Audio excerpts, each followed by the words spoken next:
Hey kid, do you want to watch a movie that completely apes itself on the fact that you would recognize the name Alien as something good? Only if it has extremely dated haircuts and outfits. That'll do. You ready to talk some movies, Brennan? Yeah, okay. Well, let's go!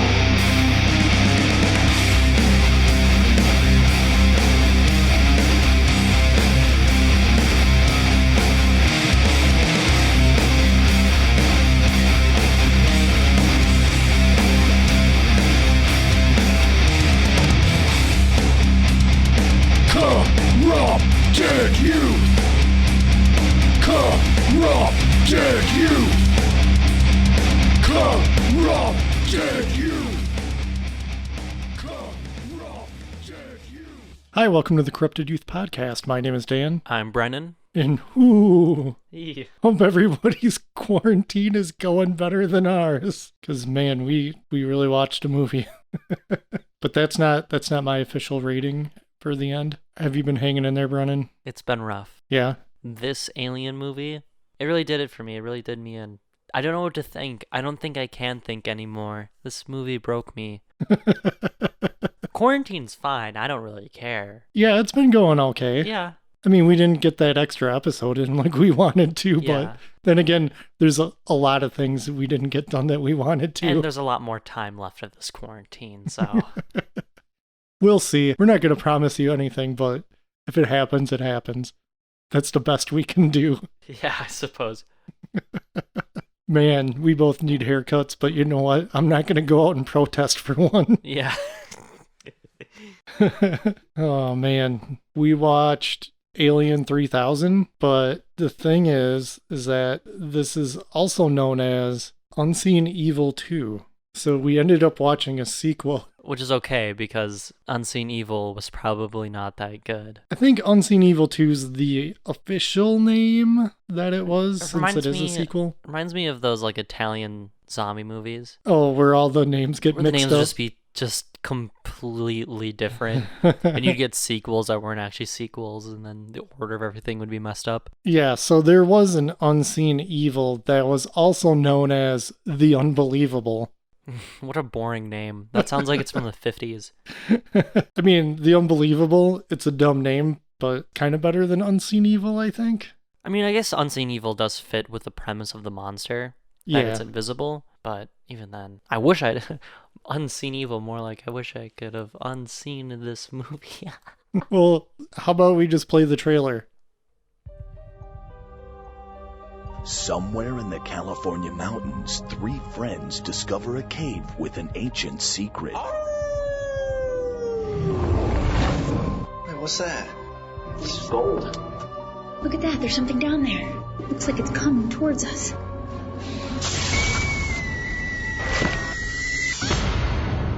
One woman, terrorized by her past, holds the key to unlock the secret. You're evil! Do you know her? Park Ranger found her. 2 pieces. Pretty much in the same spot they found your friends. Kate, we lost 2 soldiers last night. We need your help. The cave. Did anyone check the cave? Now she must lead a team of mercenaries to find an invisible killer. The U.S. government wants anything we find intact. We're rich. I want it, Bert. I want all of it. Where in the hell is this thing then? It knows we're here. You can't see it. You can't hear it. But you will.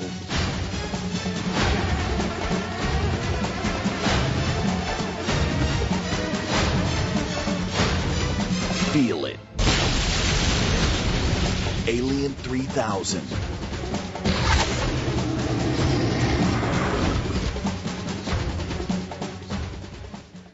Wow, what an amazing trailer. I'm really glad we played that here right now. It's not for us, Brennan. It's for the listeners. The dongles. So as far as IMDb goes, this movie was directed by Jeff Leroy Jenkins. It's just Leroy.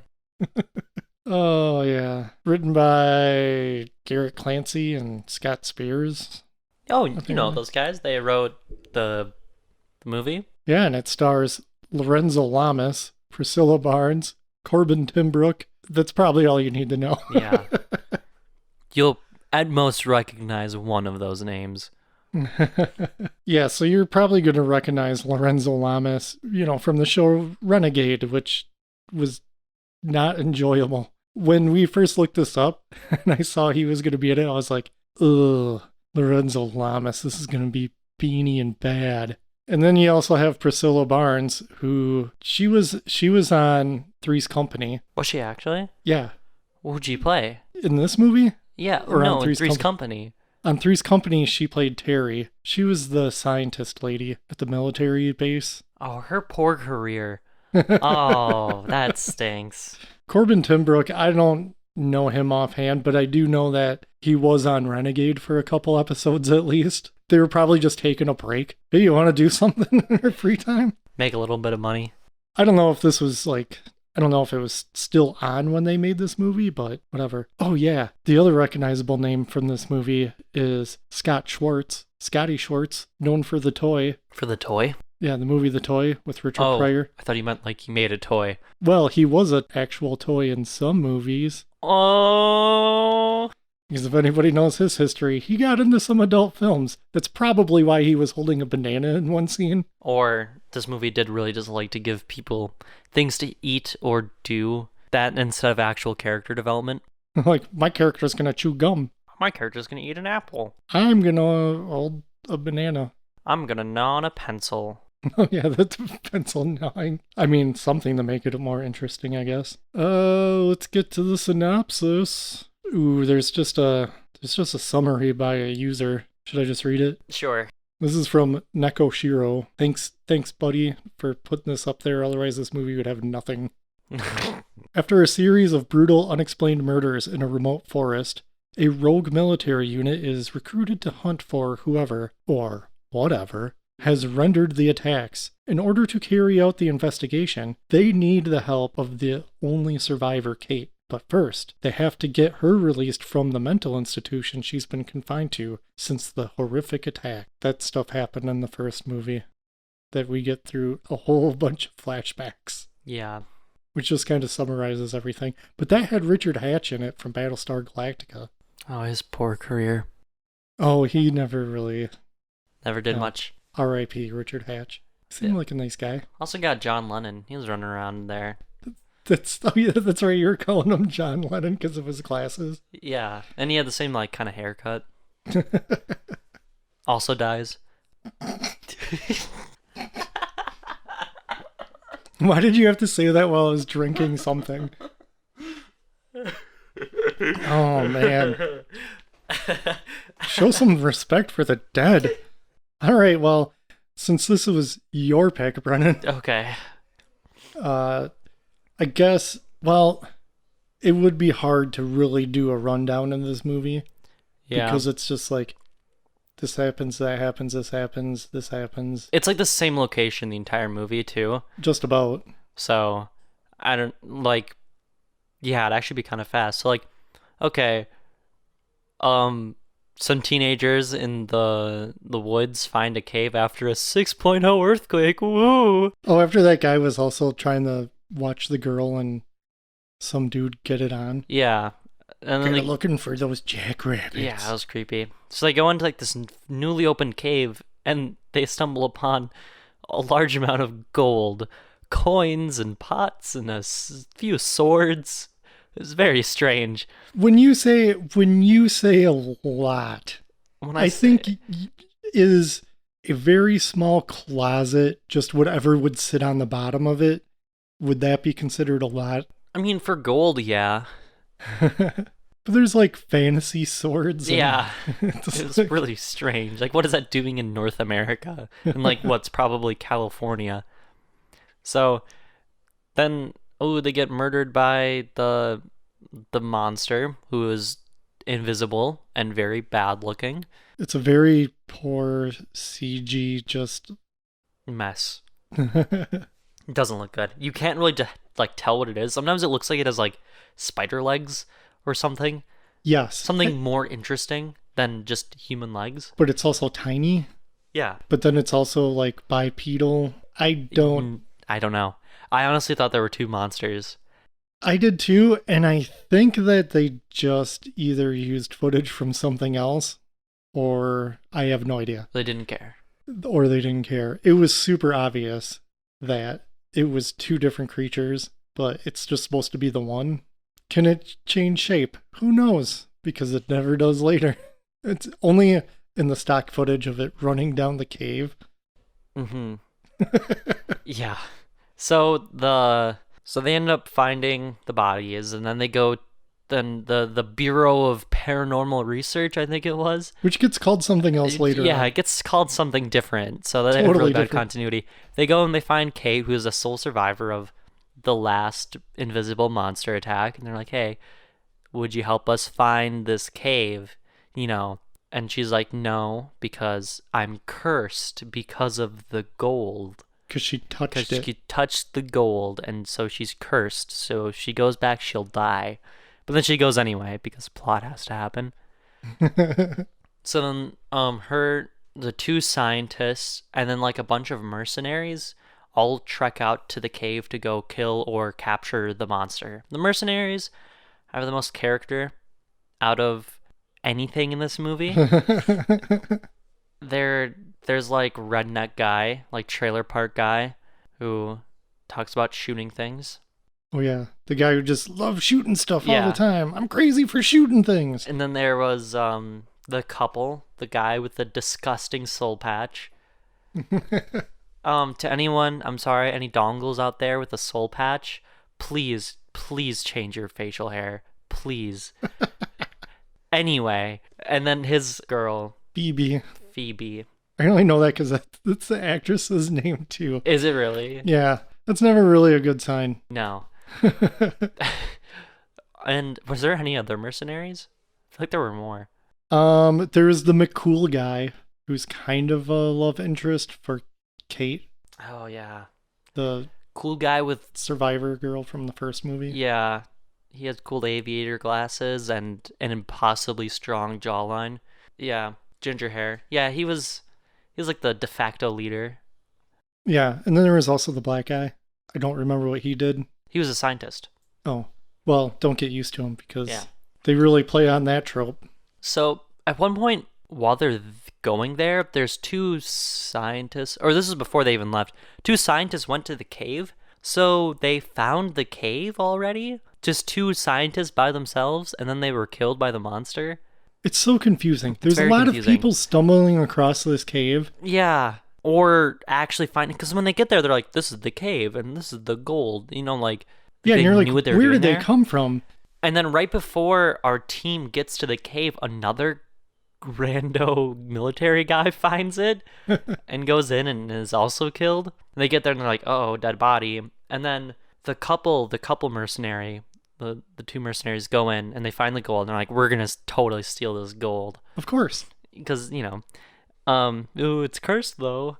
But their whole plan too is just that they'll murder everybody else. Yeah. So then as a distraction, and I don't know why this would be a distraction, they kill the one black guy. Man, well, he went to go take a crap. Yeah, and that's what he complained about. He's like, I hate the wilderness. And then Phoebe steals his toilet paper. Yeah. So that means when he was murdered, he didn't even have his pants on? Yeah. He went to wipe his butt? Yeah. And I don't know what this was really a distraction for. I don't get it. Like I get it like, oh, we gotta cut down on the people here, you know? We gotta weed them out. But no, they just... Well, she tries to blame... Their plan is to blame the monster. Yeah. Even though it's incredibly obvious. Her hands are covered in blood. And if they looked around for like a minute, they would find the bloody knife that she used. But, yeah, so they blame the monster. And then Kate's talking to the hunky love interest at night in their tent with the light on. It's always like there's a light on. Yeah, there's always like a bright white light. She's like, you know, Furby killed what's his name, right? And he's like, yeah. What do you mean? Do something. She murdered a member of the Bureau of Paranormal Research. You know, like, you're not gonna do anything about that? He just, goes to bed. What?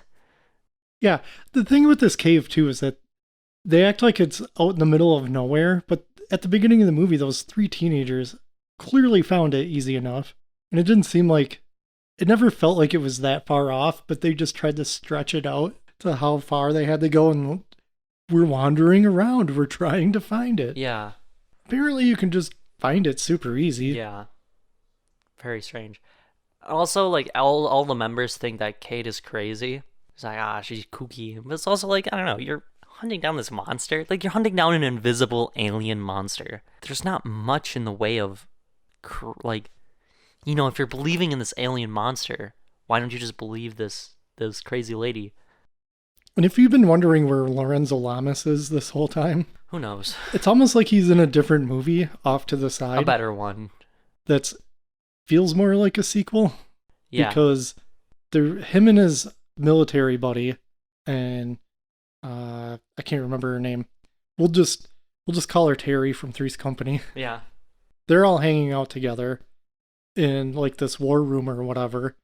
That right next door, in the next room, is the what I can assume is the alien from the first movie, like strapped to a table. Not even strapped. It's just chilling. It's just hanging out under a sheet. It's just dead. But it's not dead. They think it's dead? I don't know if they think it's dead. They think it's dead. They're like, because she says when it twitches, she's like, "Oh, postmortem spasms." But then it just kind of cuts back to everybody else, and you're like, wait, whoa. Yeah. Go back. Those are actually, for as much as I don't like Lorenzo Lamas, every time he was on screen, I felt so happy to just have somebody with some type of capable acting ability. And then at one point, Lorenzo Lamas, when those 2 military guys stumble upon the cave, they're in a helicopter, and they're like, oh, we gotta pick up these guys or whatever. And then they see them get killed, and they're like, oh, shoot. And they're terrible CGI helicopter.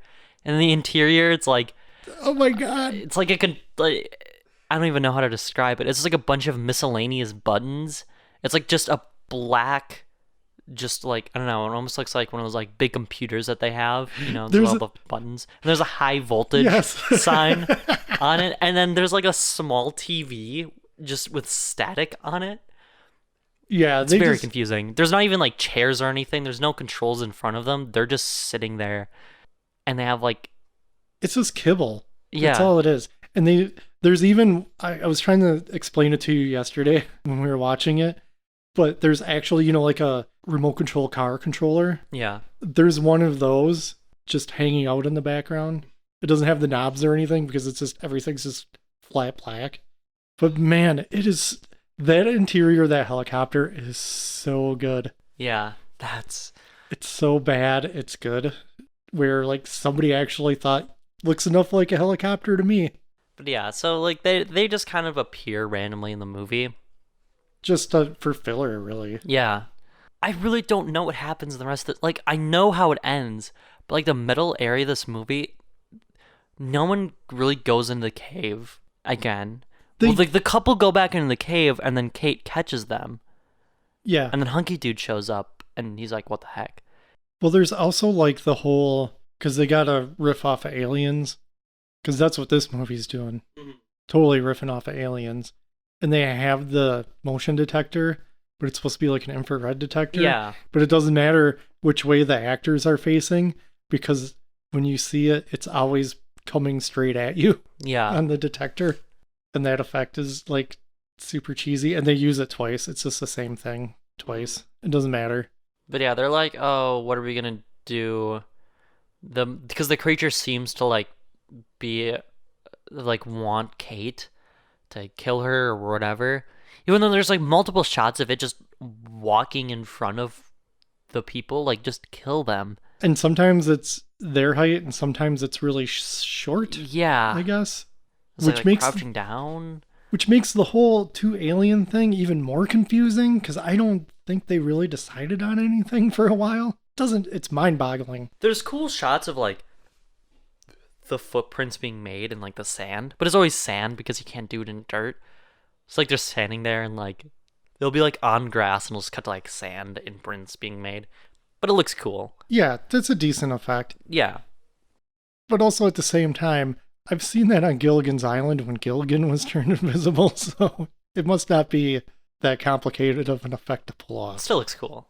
Until that one scene, though, where it just inexplicably becomes... Like CG? Or stop motion or something. Something They changed it. Yeah. And it looked bad. And just reuse the same shots because they love to reuse the same shots again. Yeah. This movie is so wildly inconsistent. So they decide that they should use Kate as bait to bait out the monster, and then they can shoot it. Which works. And, of course, Redneck Guy brought his paintball cannon. He's like, oh, I got this paintball cannon with me. And when I saw that, I'm like, they're going to use that to shoot the invisible monster, aren't they? Sure enough. Right away in the beginning when they're introduced. Yeah. And that thing is so ridiculous, but it would be pretty awesome to take to a paintball thing just to cover somebody in paint. Yeah. Because it only takes 2 shots to cover this invisible monster. Yeah. And it's completely coated. Yeah. Head to toe. Yeah. It's very strange. And they shoot it a bunch, too. They light this alien up, and green blood is just flowing out of it. There's a bunch of squibs on the suit, just green blood. And, like, I'm like, oh, well, they just killed it, right?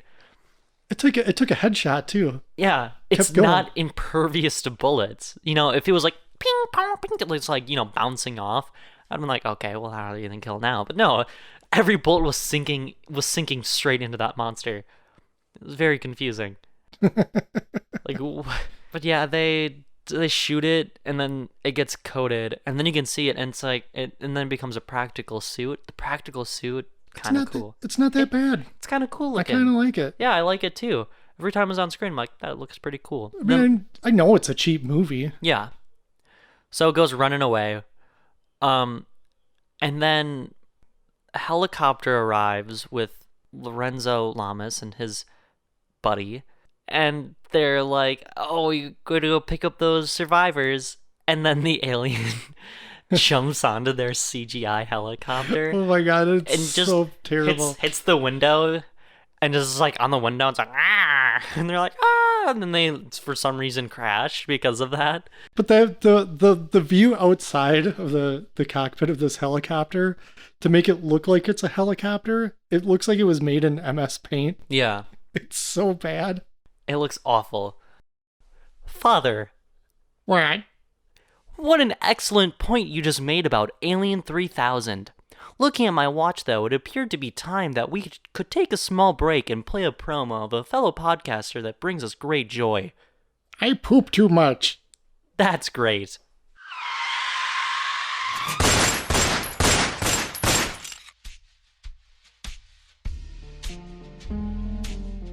As far back as I can remember, I always wanted to be a gangster. And while Witch didn't make it to the top of the world, he did make the Gangs of Hollywood podcast. So join the gang and enjoy a movie review podcast about movie gangs, gangsters, mobsters, and the mayhem they cause.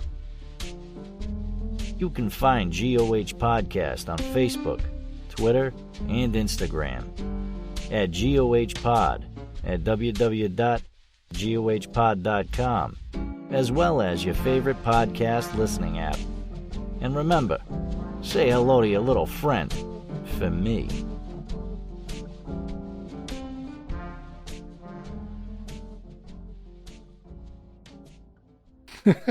Oh, we forgot about a part. This movie is very confusing. The best part of the movie. So the Lorenzo Lamas and his buddy are in the room with Three's Company lady. And they're looking at the alien. And the alien, like, grabs Three's Company lady. Oh, because it has, like, a weird floppy tongue That's on it. not on the other alien. But anyway, it, like, grabs her, and they walk in, and they're like, oh, you know, are you gonna help? And it rips off Independence Day, where it's, like, talking through her. Honestly, they made it look cool. It wasn't as cool as Independence Day, but compared to this movie, else, yeah, it looked pretty cool. They had good fog. It was good lighting. You know, I couldn't understand like 50% of what the alien was saying through her. It said that the ancient ones were coming. Yeah, the what? You know, it was confusing. It also said that they had been here for 300 years? 300 years, which it should have been 3,000. Yeah, Alien 3000. Very good point. Yeah. So, but anyway, they're like, oh, the ancient ones will come again, or whatever. And then Lorenzo Lamas throws a grenade onto a bunch of oxygen tanks that are in the room. And that aren't in the room, though. Yeah. You never see it. We never see them. But he throws a grenade on them. And then they're like, oh, and then they'll like run out of the room. And then it cuts to the bad CGI helicopter taking off from the Bureau of whatever, Paranormal Research, as it explodes. And it's like a terrible miniature. It's like cardboard. And it explodes and it looks awful. It looks so terrible. It's like the entire top third of this building explodes. Yeah. Which, if that explosion happened from just throwing that grenade at like 3 or 4 oxygen tanks, there's no way they would have been able to escape. Yeah. So yeah, that was the best part of the movie. It really was. So then they show up in the helicopter, whatever. Alien jumps on their helicopter, and then it starts to crash. And this is when the other scientist with the team dies because the helicopter explodes next to her. How explosions affect people in this movie? Very confusing. Because when they're luring the alien to Kate before, they were throwing grenades at the alien. Kate was right next to that alien. The grenades were going off right next to her. It was funny when they hopped out too. Yeah. The helicopter, because it's just obviously them just moving to the left and right of the set. Yeah. They're not actually hopping out of anything. Yeah. They just get out of their seats and scooch over. Yeah. So the military guy made a comment about the scientist dying, and he said, "That's what a PhD will get ya." What? She just died. She probably had friends and family. You can't just say that. Everyone's on the run. They want to get to the Jeep that brought them there. The 2 military guys, Lorenzo Lamas and his friend, never meet up with our team. They're on their own solo adventure. But they do go into the cave and they grab swords. Yeah, they grab swords, which I thought was very fun. There's like, oh, these are weapons, I guess. And then they're wandering around, and then they kept on, Lorenzo Lamas just kept on saying, follow the sun, and then they wouldn't follow the sun. Like, you could tell they were clearly not walking towards the sun. No, the sun was always to the right. Yeah. So they kept on walking, and then our team is running away, and there were shots of like the alien running, but the alien was CGI. Oh, it was so bad. It looked so bad. So yeah, it'd be like running, and hunky military guy is killed. The alien grabs his head from like a tree and tears off his head. It was pretty cool, honestly. He's like, ah! They're like trying to shoot it and just like rips off his head. I guess he's not gonna go see his 12-year-old kid or whatever. Oh yeah, he kept talking about his kid. My kid. I just love my kid, and we, struggled through the divorce, and yeah, and he's like, hey Kate, will you just go tell my kid that I love him? He was saying that in the tent. He was saying that way before they were ever in danger. Right. Like, what do you mean? You go visit your kid. Yeah. More running away, more bad alien CGI. How does a redneck guy die? I don't remember. I think he just disappeared. I'm going to be real. I don't remember him dying. I don't remember him dying either. I remember there was a point where he just wasn't in the movie anymore. That's how this movie is, though. It's so nonsensical in a way. It felt like they were just kind of making it up as they went along. For sure. And they're just like, well, let's just film a bunch of stuff. Mm-hmm. And we'll just splice it all together. Yeah. So Lorenzo Lamas and his friend are going through, and then they run into the alien, and then they're killed unceremoniously. It was kind of cool because the alien actually used the sword on Lorenzo Lamas and cut him in half. Oh, yeah. That was pretty fun. Yeah, some of the kills in here are pretty fun. Yeah. Like, there's this guy who explodes. Yeah. Earlier. Yeah. Because the alien got him, but it's just like a weird bad effect. But it was just so laughably bad. So they're running away. Redneck guy disappeared, I guess. Who knows? Got killed somehow. Somehow. Whatever. It doesn't matter. Doesn't matter. Nothing matters when you watch this movie. Then they get into the car. Oh, this whole time they're carrying the gold too. Kate keeps on going. You guys can't take that gold. It's cursed. Can't take it. They take it anyway. Well, they didn't take it all. They took more than enough. So they're driving away in the car, and this is one of my favorite parts of the movie is when the alien's chasing them and they're in the car, and they're the Fergie or whatever her name is. Fergie? Whatever her name is. Oh, Phoebe. I thought you were referring to Kate. No. Just because of her super early 2000s clothes. That would fit. Phoebe's like throwing sticks of dynamite at the alien. And then what drops? Doesn't like the gold drop off the... Is it more of a truck? I don't know. I know it switches vehicles in the movie. Yeah, it's kind of... Yeah, they can't even keep that straight. Yeah. Oh, we'll just call it a truck because they're in the bed of a truck. The gold drops out and she's like, stop, I gotta grab the gold. And then her and Kate jump out and she puts the gold on the truck and then the dude starts driving away. He's like, everyone for themselves, whatever, dumb soul patch guy. Goes driving away. And then the alien jumps onto the truck, probably because it wants the gold, but everyone's ignoring that advice. And then like grabs him through the back of the truck. And then he's like, I'm taking you down with me, and then drives off of a cliff. And then it's like an actual truck, I'll give him that, driving off the cliff, and then it's like bad CGI alien like flipping through the air. It looks so bad. Then it hits the ground and explodes, and then you think, oh, it's dead. But it's not. Alien shows up, kills Phoebe. Surprise, surprise.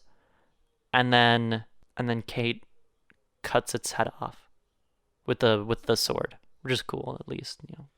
Yeah, alien defeated. She grabs the gold and she's walking away. Oh, she runs it. We forgot to mention because he's really forgettable. Yeah. When they first show up, the team, they get to like this meeting point, and then the military guy's like the hunky ginger military guy was like, oh, you can stay here, random guy, random dude, random like middle-aged dude, just stay here. And we don't need you. Just forget about him the entire movie until now. Kate runs into him and he's like, oh, should we go back? And she's like, oh yeah. So they start walking back, and then there's 3 UFOs in the air, 3 dumb alien ships. And then one of them flies down and like they look like they were made for like a N64. Yeah. The little walkway comes out from it, and then a bunch of the bad CGI aliens start walking out. Not actual practical suits. They couldn't do a cloning effect on them. They're just the CGI version.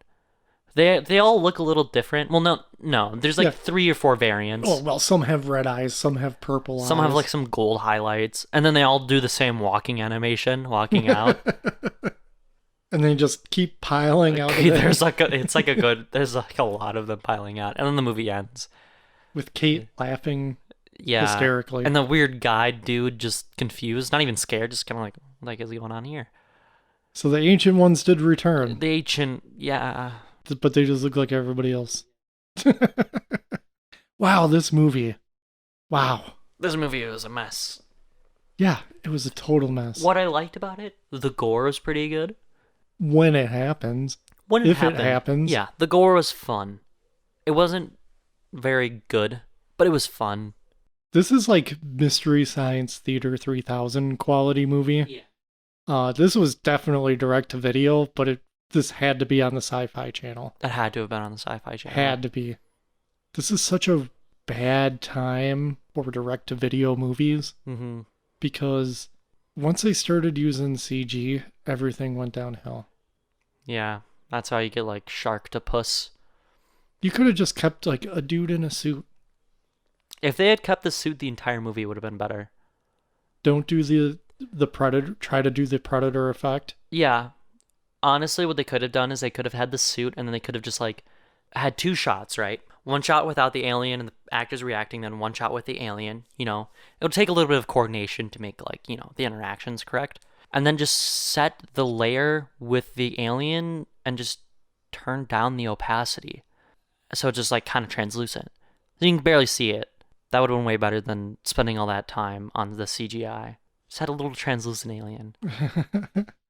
Yeah, there's a lot this movie could have benefited from. Yeah. Like a plot, a script. A script. So many things, like there's so many continuity errors.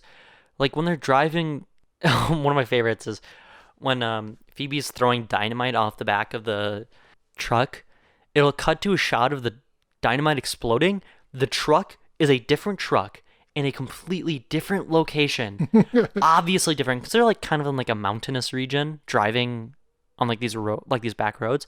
It'll cut to like a field with like a tree with an explosion behind a different truck. And it's just supposed to be the same location. And then they somehow watch the truck drive off the cliff, even though they should be behind it. You know?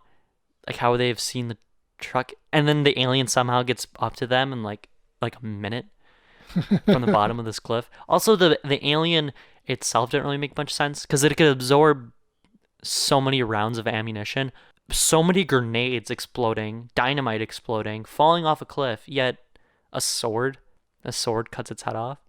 You know, I thought they were going to do like gold is its weakness or something like that. That's what I thought too. But then the gold doesn't kill it because it's the blade of the sword, which isn't gold. Also, why does the alien collect gold? And not a lot of gold. Not a lot. Just some. Just some gold. And then just sits in a cave just content. Just, yep, got this gold. And the thing with this gold too, it's not like you have to go deep into the cave. No. 50 to 100 feet in from the entrance, just on the side. But nobody noticed it as they're walking. They only would notice it if they were standing right next to it. And they'd be like, hey, what is this? And they would crouch down. And then they would just show the one shot of all the stuff piled up every time. Oh, man, yeah. The alien had no intentions. Something about the ancient ones that... What are they? As far as I know, there was never a sequel to this. Thank God. There was no Unseen Evil 3. I wish, actually. I kind of wish. I want to know what happens. Unseen Evil 3D. Ooh, that would be so good. I don't have a lot to say about this movie. I don't either. It's just really bad. You have to see it to believe it. It's hard to describe. If you've watched movies from this era that were direct to video, I myself did not. It would be very rare if I did happen to watch one. I'd watch a few occasionally if there's nothing on and there's only like a bad one on the Sci-Fi Channel. Then I would take a gander and watch the bad movie, but they're not... It's hard to find enjoyable ones. Usually they're just bad and never good. This had moments of it's so bad it's good. It was only like, what, an hour and 21 minutes? Yeah. It rode the line on like so bad it's good and just bad. It felt like 2 hours. It really did. That movie just kept on going. I was like, okay, something needs to happen. The pace was very slow in the middle too. The beginning, there was a lot of deaths right in the beginning. So it kind of set you up for like this pace. And then it was just nothing. The cinematography was so boring. There was only like one okay shot in the entire movie.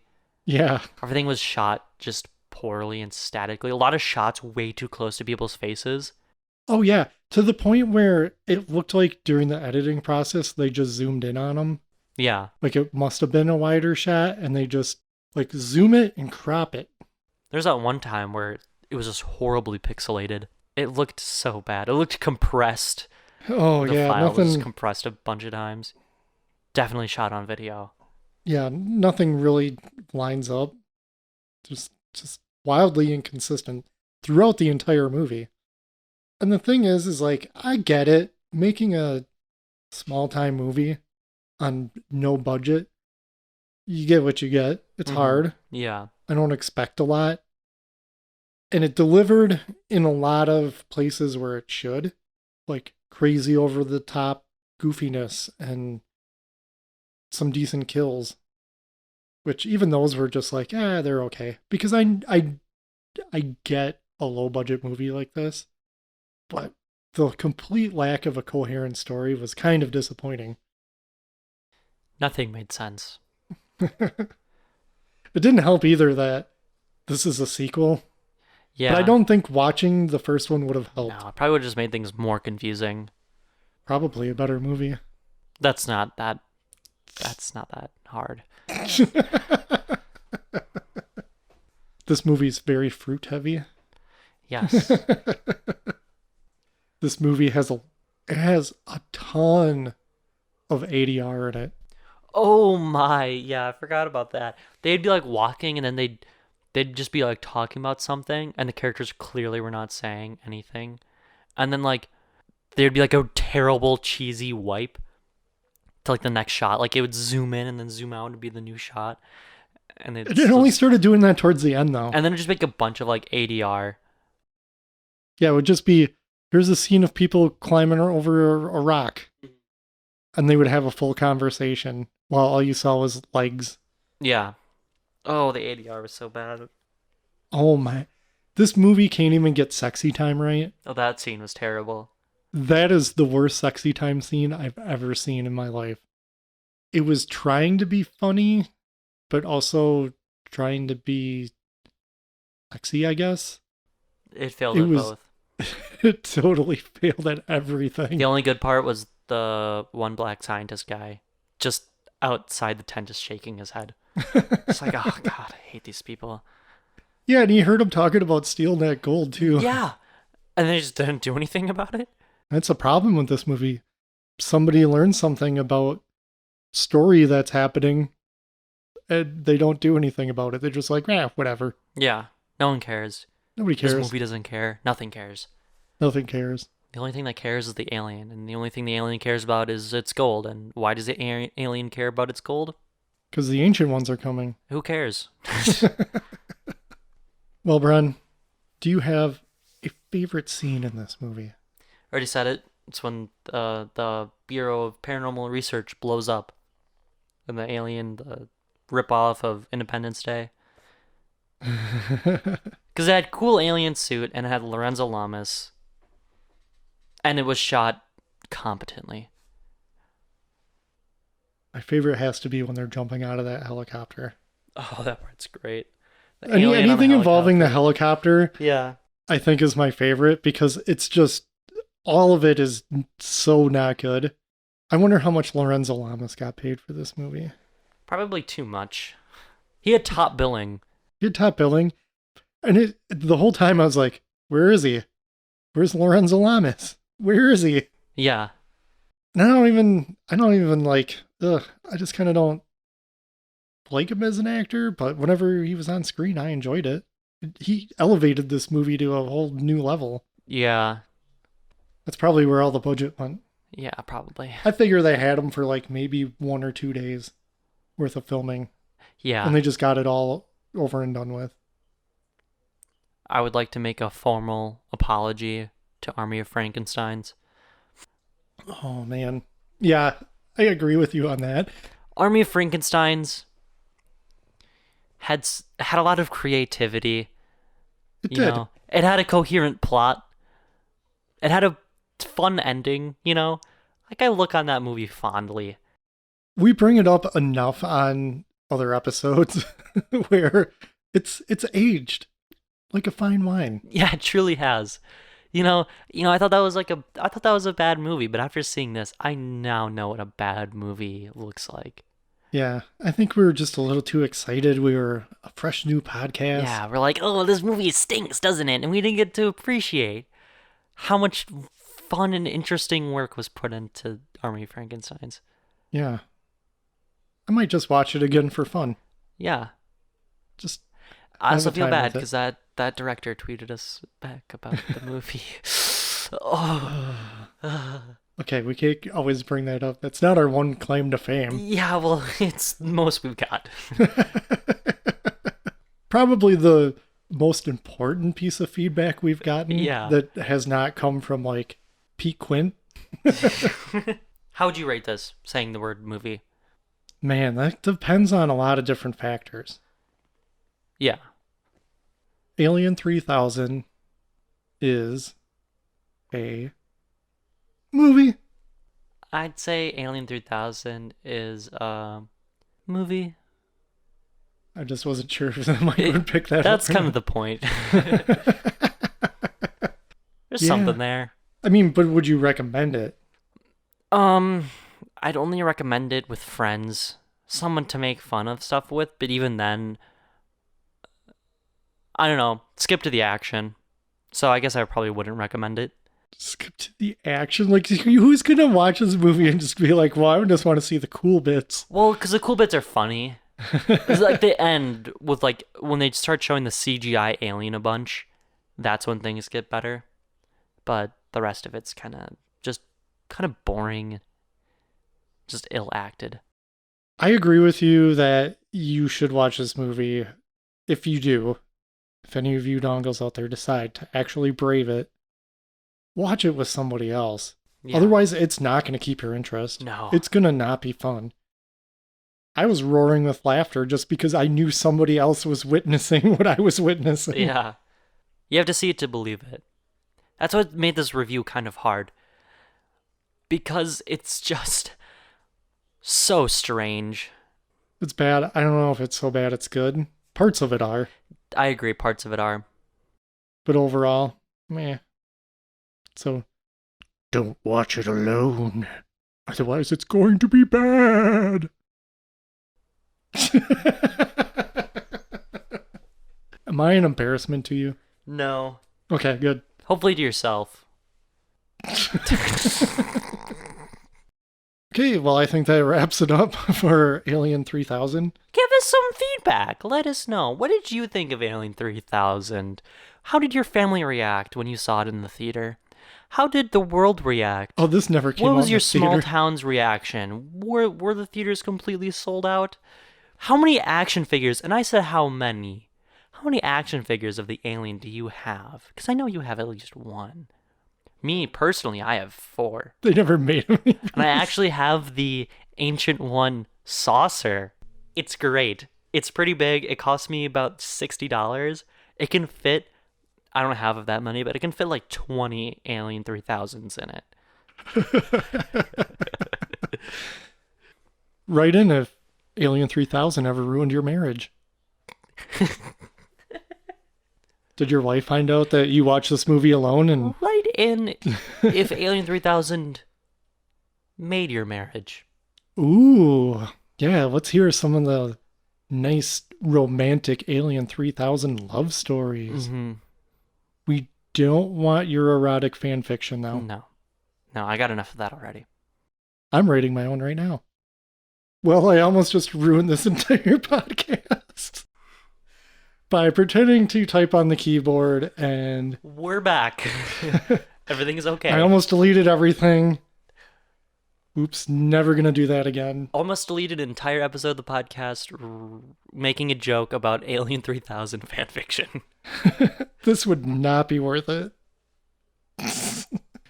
Okay, but if you do want to write in, please write in to corruptedyouthpod@gmail.com. Please rate and review wherever you listen to us. And please cover your sneeze into your elbow.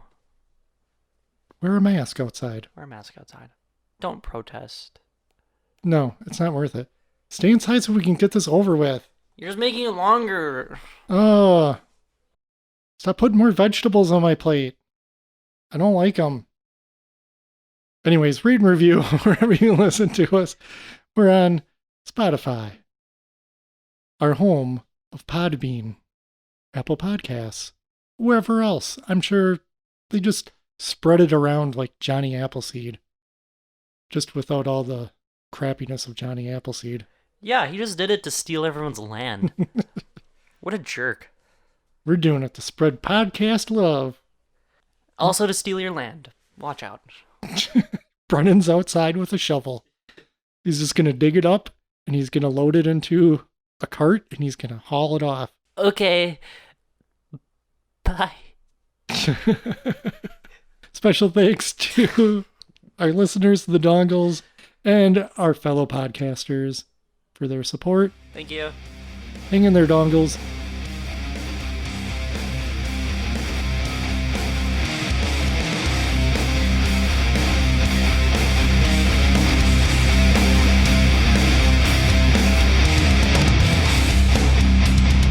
Corrupted you! Corrupted you! Corrupted you! Corrupted you! I poop too much. That's great.